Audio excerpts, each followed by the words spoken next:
Okay. I'm sure that you have been monitoring all the concerns and the issues that the EC have had to deal with, for which many Ghanaians have said that for an election as crucial as this one that we're getting into, the Electoral Commission seems to be having so many issues that could jeopardize the elections. What is the NPP's view on this? What the NPP should not do and what we won't do is to be the PR arm of the Electoral Commission at all. The Electoral Commission always has a responsibility to make sure they are up to the task to deliver credible polls for the Ghanaian people. NPP want to win these elections, beating the NDC hands down through the ballot box. And I am clear in my mind that on the morning of 8th December, NPP will be majority in Parliament. On the 9th of December, the Electoral Commission will declare the NPP's presidential candidate as President of the Republic.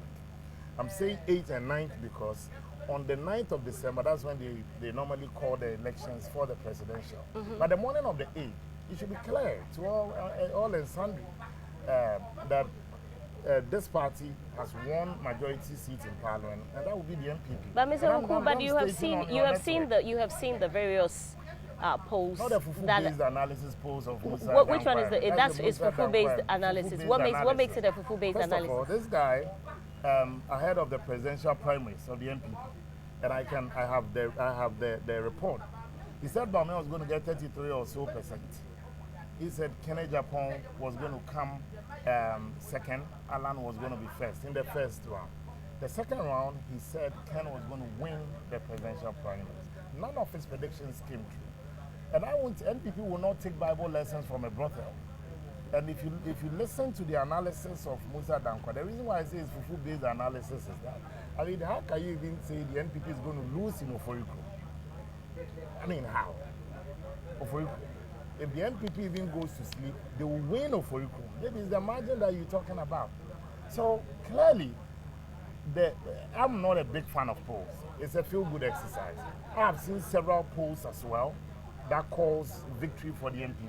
But at the end of the day, the best polls will be on the 7th of December. And so I'm going to be very straightforward on this matter.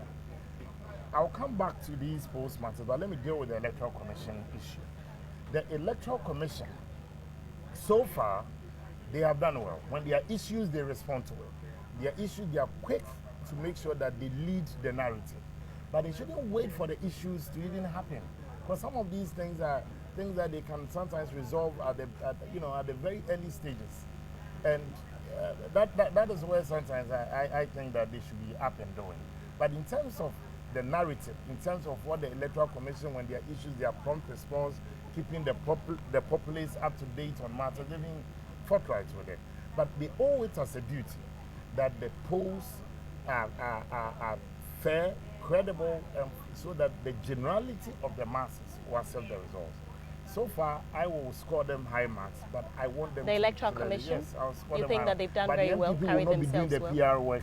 But so far, they've conducted themselves well. Even with all the issues that they seem to be having? No, you won't have a flawless polls all over the world. But over the years, with the way that our democracy have grown, should we not be aiming towards having a flawless election? Difficult. You know, in the U.S., they just ended presidential elections.